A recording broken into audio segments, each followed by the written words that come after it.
aqui vamos olhar para 2027. 2027 está a chegar, o país está-se a mobilizar para as eleições gerais de 2027, que já começou, os bastidores já estão a fazer, portanto, as suas corridas. O MPLA afirma prontidão, mas a questão do candidato ideal para o MPLA ainda não está assim tão claro. E eu quero perguntar ao Jerônimo, tu que és o homem dos bastidores, que bates bem o tapete dos bastidores, quais são os nomes que continuam ou estão já na baila para a sucessão de João Lourenço? Uma hipótese que João Lourenço não possa mesmo avançar. Ou, noutra hipótese, que João Lourenço esteja bem, será que João Lourenço poderá mesmo voltar a se candidatar às presidenciais? Ou como é que fica a situação para 2027? O que é que se diz nos corredores ocultos? Jerônimo. Portanto, por imperativo constitucional, o Presidente da República não pode se candidatar ao terceiro mandato. Portanto, aqui a luta é a permanência no partido, porque, como sabes, que a forma como está estruturado e como se articula o poder político em Angola, o partido detém o domínio, o monopólio do Estado, porque é o partido que nomeia quadros para a Polícia Nacional, para a inteligência interna e externa, para o governo e outras áreas, tanto outro setor da sociedade. No entanto, o presidente precisa ficar no partido para controlar a máquina, porque, na verdade, a máquina é controlada no partido. Ora, sabendo do diferendo que existe entre ela e o Gino Carneiro, muitos não saibam, mas há quando da doença do antigo presidente da República, General Miala, e o senhor João Lourenço, haviam convencido o Sr. Gino Carneiro, como sendo uma pessoa de extrema confiança do antigo presidente, para que fosse à Espanha a fim de convencê-lo a ir para Angola como estratégia de demonstração de unificação do partido. Entretanto, aqui uma rixa entre o Presidente da República e o seu candidato, o seu maior oponente no partido. E nos cálculos do Presidente da República, o Sr. Gino Carneiro portanto, assumir a presidência, vai romper. Poderá não estar naquilo que é a estratégia do controle da máquina que ele está a criar. Então ele estava a fazer um teste. Nós acompanhamos aquele discurso que tinha que ser um jovem, e sondaram, portanto, o Manuel Homem, e nós vimos até o Manuel Homem depois contratou uma equipa de marqueteiros brasileiros que lhe vão dando, portanto, esperança, a qualquer momento pode ser chamado, e vai fazendo aquele trabalho praticamente de influência digital nas redes sociais, com o ministro que comunica, e às vezes até sobrepondo os papéis de outros órgãos a nível da Polícia Nacional ou do Ministério do Interior. E aventou-se também, né, uma pista que pegamos a nível dos bastidores. Houve uma reunião secreta em que, portanto, se falava que o Miala era a pessoa indicada, mas agora já se fala de Trudes Costa, né, para poder ser apontado como presidente. E o problema aqui é que o Trudes Costa tem um perfil manchado por conta de esquema de corrupção e uma denúncia feita na altura pela televisão portuguesa, né, a TVI, de branqueamento de capitais e de envolvimento do mesmo, portanto, esquemas de corrupção com Banco Bay. Então também o perfil não está ali adequado, mas até agora, nas contas do presidente, está lá o Edetrudes, né? E fala-se também do Sr. Garcia Miala nos bastidores. Mas aqui, nos bastidores, as pessoas não têm simpatia pelo Garcia Miala por conta da sua veia, segundo se aventa, a veia sanguinária de perseguição de camaradas dentro do partido. Então, na verdade, aqui o nome sonante até agora da confiança do Presidente da República é o de Trudes Costa, porque aquela informação que saiu da venda, tanto da questão da viatura, compra de viaturas, por parte do ministro do Interior, Manuel Homem, e depois tentaram associar aquilo ao antigo ministro, a contra-inteligência percebeu que, de facto, aquela questão era mesmo ligada ao ministro do Interior, o atual, Manuel Homem. E depois, com as denúncias também que nós fizemos, sem qualquer aqui, pendor nenhum de vanglória, né? Mas nós fizemos denúncias na Movicel que apontavam que o Manuel Homem estava envolvido com a empresa Aitigesta do Jorge Salgueiro, português, e que num esquema, quando era ministro das Telecomunicações, celebraram um contrato para a venda de um software de faturação avaliado em mais de 3 bilhões de kwanzas. Isso também pesou no seu currículo, mas até agora o nome é sonante, portanto, nas contas do Presidente da República é o Edmundo Costa.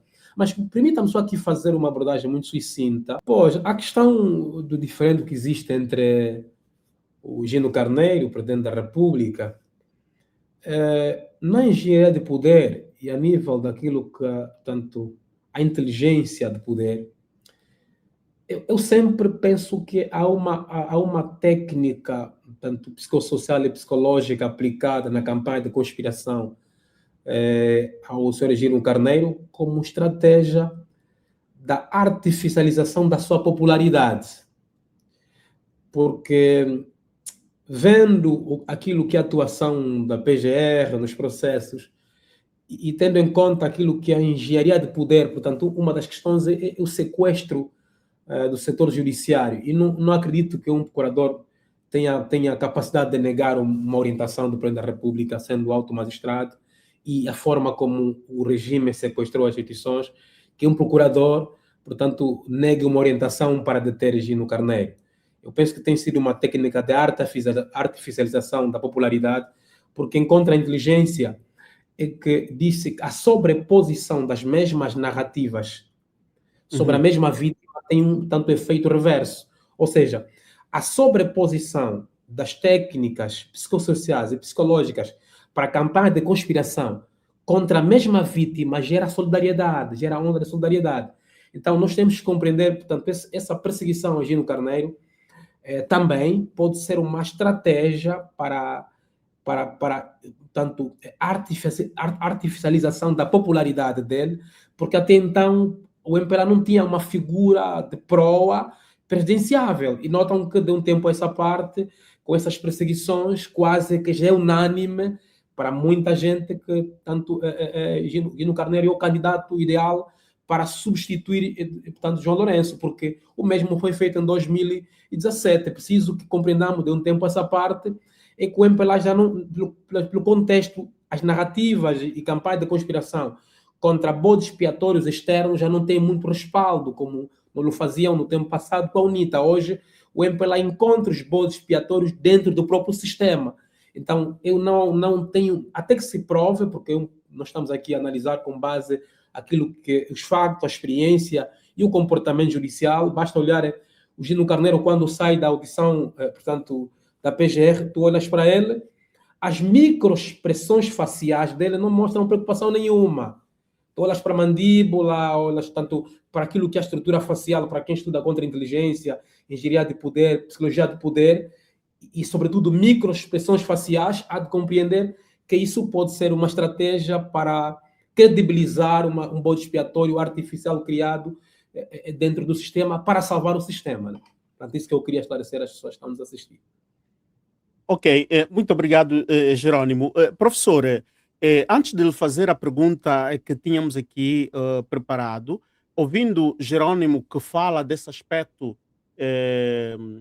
tático, psicológico, que talvez o MPLA esteja a jogar para criar uma figura presidenciável no MPLA, não é? E que seja aceite não só pelos militantes do partido, mas também pela opinião pública. Podemos digamos assim, criar uma ligação histórica do próprio Gino Carneiro, da quando há 2 anos atrás já antecipava que ele seria o futuro presidente do MPLA e de Angola. Será que tudo isto está dentro da mesma estratégia que nos espelha aqui, Jerônimo? O professor acredita nesta possibilidade? Subscrevo integralmente o que o Jerônimo acaba de referir e o fez com bastante sapiência acadêmica, não é?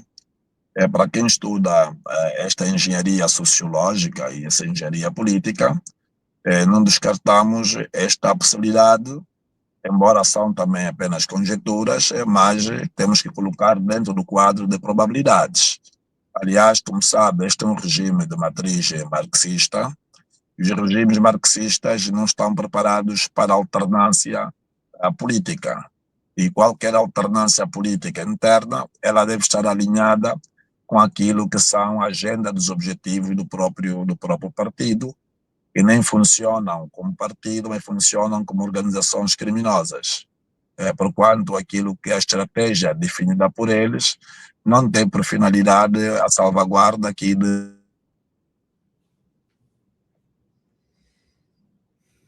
interesse legítimo do cidadão, a salvaguarda daquela pequena casta, aquele pequeno grupo de pessoas que efetivamente tem o punho sobre o poder, tem o controle do poder e devem exercer este controle de modos que qualquer tentativa de uma alternância fora dos marcos do seu interesse estratégico venha a ocorrer.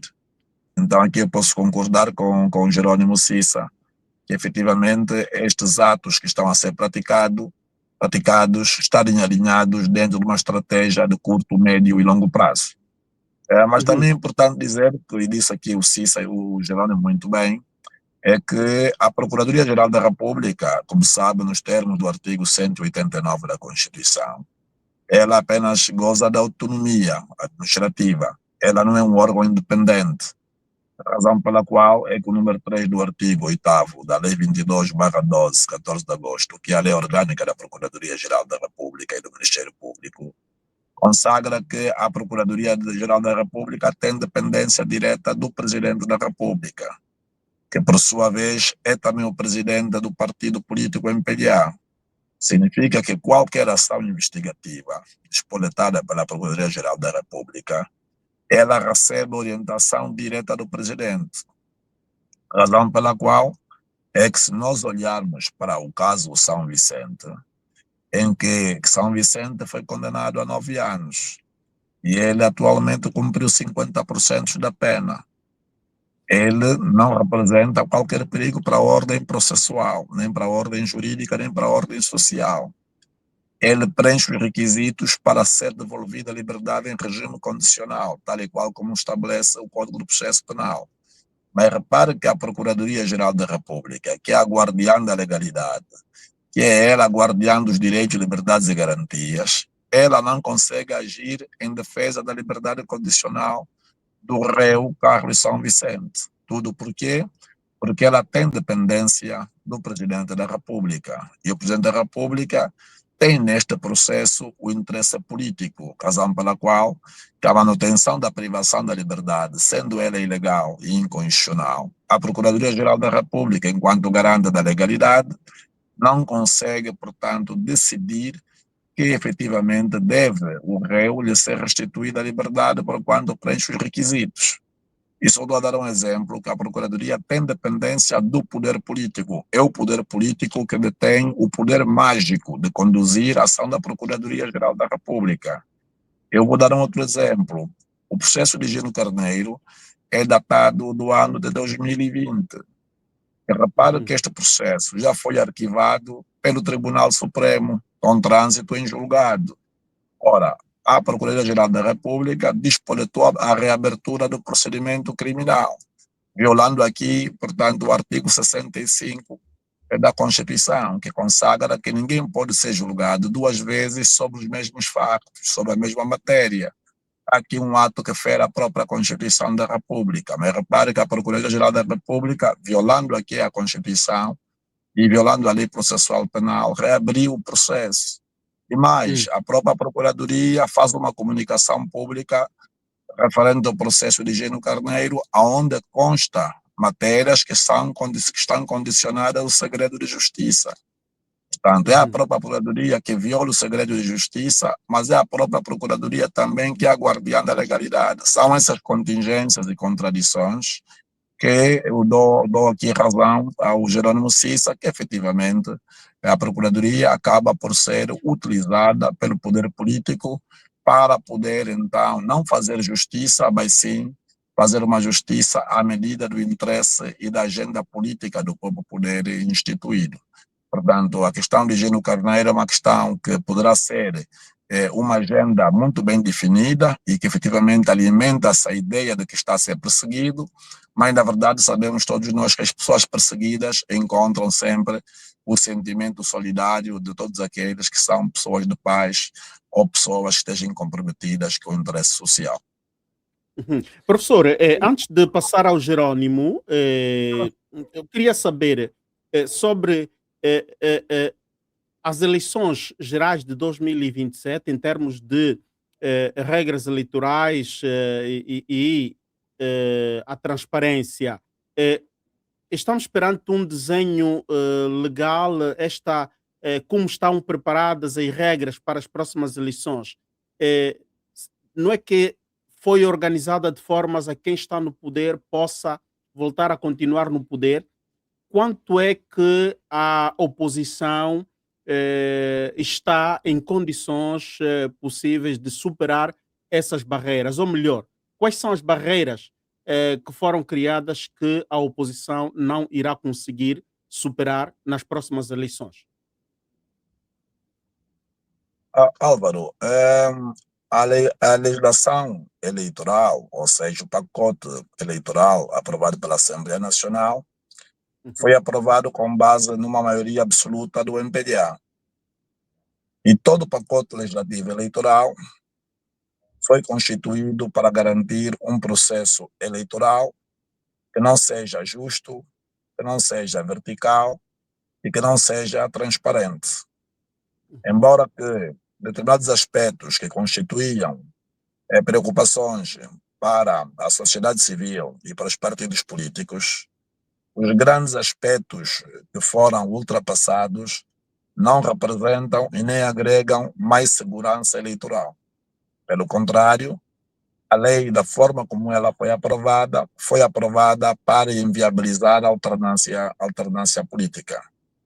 Porque a lei orgânica de 2012, ela trazia-nos uma outra configuração. A lei alterada de 2022, ela trouxe-nos uma outra configuração que ditou os resultados eleitorais de 2022 e não permitiu uma fiscalização, não permitiu uma observação a mais assertiva possível que garantisse então a própria transparência. Razão pela qual é que a maioria absoluta do MPDA ela não é utilizada para a promoção do bem comum ou promoção da verticalidade eleitoral. Ela é utilizada para garantir uma fraude eleitoral alargada. É só nós olharmos para aquilo que é a lei de observação eleitoral. A UNITA apresentou uma proposta de alteração da lei que visava garantir a presença obrigatória da própria comunidade internacional e também garantir e limar aquela aresta constante do artigo 7º, que consagra que a própria observação eleitoral está sujeita, portanto, a convites a serem feitos pelo próprio governo. Significa que se o governo do MPDA não convidar determinado país a observar eleições, este país voluntariamente não pode manifestar esse sentimento ou esta vontade de participar do processo de fiscalização eleitoral.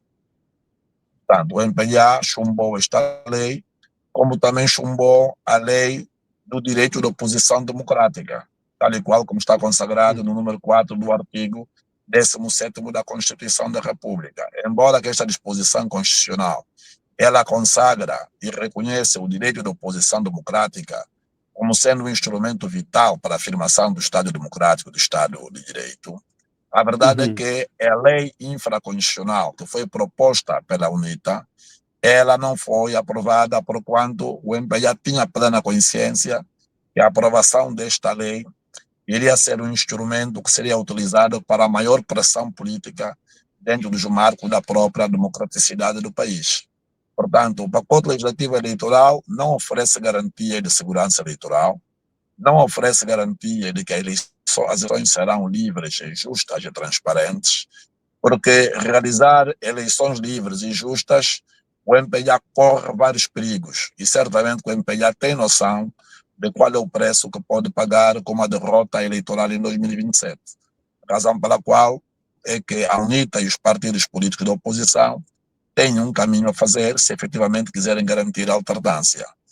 É efetivamente afinar os mecanismos de fiscalização e prevenção e, sobretudo, estarem presentes em todas as mesas da Assembleia, porque a fraude começa efetivamente nas mesas, e é nas mesas que os partidos políticos devem exercer o seu direito de contestação, sempre que se verificar uma determinada irregularidade que possa comprometer a própria verdade eleitoral e possa comprometer a lisura do próprio processo.